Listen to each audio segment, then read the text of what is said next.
I encara a Amposta, l'Ajuntament ha presentat avui les obres que actualment s'estan duent a terme d'un pou de pluvials al carrer Buenos Aires. L'actuació permetrà connectar a la xarxa de pluvials els carrers 1 de maig i 2 de maig i 7 carrers més del barri del Grau. Actuacions que es van executar ja fa un temps.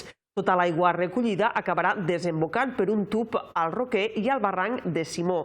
Això permetrà desviar una part important de l'aigua que ve de les Quintanes i del Grau. Anar sumant tot un puzzle, però tenint clar quin és l'objectiu comú. Sovint la ciutadania ens costa explicar-li que les obres que estem fent prenen un sentit a llarg termini.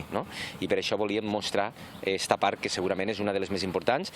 És una que, quan comencéssim a unir, donarà sentit a la sortida de pluvials de la part alta de la ciutat i que, per tant, pensem que és importantíssima i estratègica per dos motius.